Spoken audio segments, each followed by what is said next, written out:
loi communautaire moom concerné wu ko moom parce que constitution bi réglé na ko constitution bi daf ko réglé partiellement. Partiellement, oui, effectivement.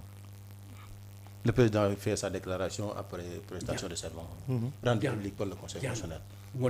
bu xëyee suba ëllëg nañu moom terre bi dafa signé woon ak benn notaire ñu ne moo ko moom moo ko def duñ ci gëm du dañaa kenn dañaa oui. waaw ba pare nag kenn mënu ko pose ci acte yi nga xam ne moom la posé pendant son mandat ba pare kenn sauf haute trahison te haute trahison xamuloo ko moo lay wan ne fii constitution bi dafa war a gën a strict ci fi ñu jëm mais loolu jarul waxtaan donc am na ay vraiment réforme yu profonde yu ñu war a ma ne waxtaanee. est-ce que loolu c'est tellement important ma ne li muy wax nii parce que aujourd'hui mais Sénégalais duñ ci wax mais il y a des gens qui y réfléchissent depuis 10 ans mais tamit am na waxtaan yu jiitu yu bëri de est-ce que waxtaan yooyu tamit trouvé wuloon ay solution à ça c'est-à-dire que loolu tamit day nekk waxtaanu bonne gouvernance yooyu mënul trouvé fii mu ngi trouvé solution ci CREI yi bi ñu koy créer parce que loolu moo ko indi lu ci nekk code ay dugg na fii élection isoloir après la ñëw waaw après parrainage bi dañ ko yokk defaraat ko yokk ci liñ ci yokk donc loolu yëpp am na l'exception de constitutionnalité am na léegi ok donc loolu conseil constitutionnel am na fi woon ba 92 loolu yëpp moo lay c'est wane des avancées qui sont nées de dialogue réew mi am na tabax oui amul kenn ku fi ñëw te fekkoo fi dara am na sax dara fi nekk sax pendant 10 ans wala 15 ans te doo xam ne xew parce que sama kaa ngi nii man bu ci yàlla dogalee ëllëg laay xam naka la sant Abdou Diouf mel soo fa dem mosuma fa dem si kat soo allé mosuma fa dem mais événement bi am mu nekk événement de rendez-vous de l'état bi war a daje pour waxtaanee dara ci conditions yi nga xam ne ci la ñuy génn te conditions yi passé wu loi d'amnistie bii ak ñi ci dee ak li xew conseil constitutionnel ak li nga xam ne Macky Sall def na ko pour les partis politiques et pour l'Assemblée. loolu war na tax man ma mobiliser. bu ñuy doon jaay carte pour dem ci ma jaay dem ci. donc li ma yëkkati. dama ko war a fekke dama ci war a def ba bu ëllëgee bu ñu neen fekke nga ko ma ne waaw loo ci def ma ne lii laa ci wax luñ ca def ma ne ñi ko war a def lii lañ ci def mais du toog du ma toog naan nangam ak nangam du ma ko def. li ñu wax naan ku nekk dafa sa warugar daal. waaw si chacun apporte vraiment sa part de travail mais le pays s'en sortira mieux.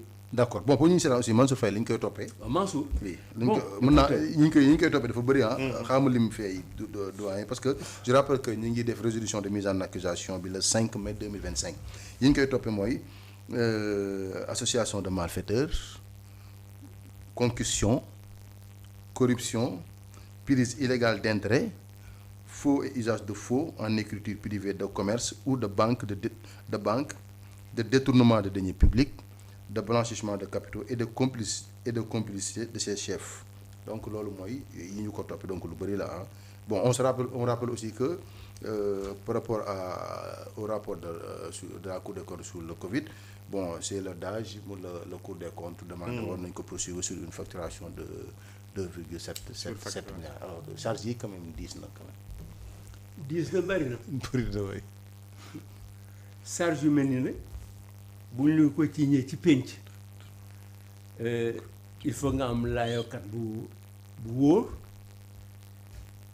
il faut nga teg nit ñi seen loxo lu wóor parce que ki nga xam ne moo ko jiiñ moom xam nga mën naka la tudd. kii jiiñaate. l'accusateur. waaw donc daf lay accuser nga ñëw wax nañ ci li ñu ci wax léegi ñu ngi doon wax ci caution bi comme caution ne woon na 2 milliards de francs mais da nga ne caution bi en nature la. suuf la. oui.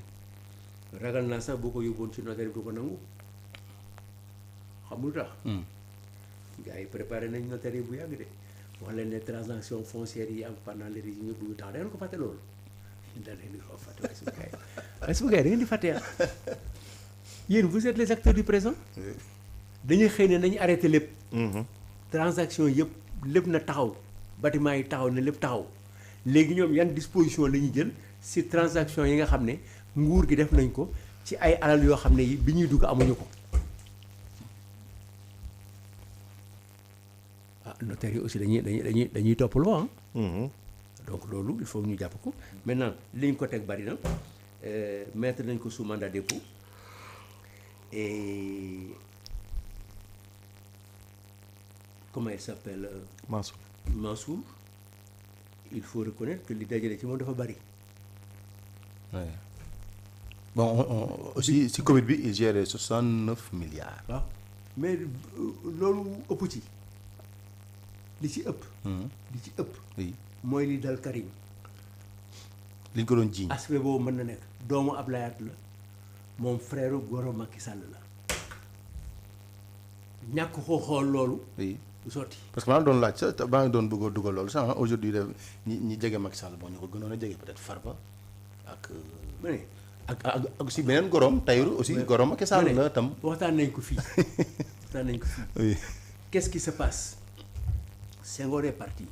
Dans les conditions il est parti. Abdou Diouf il a été remplacé par Diouf. Disposition article 35, il est venu sans élection.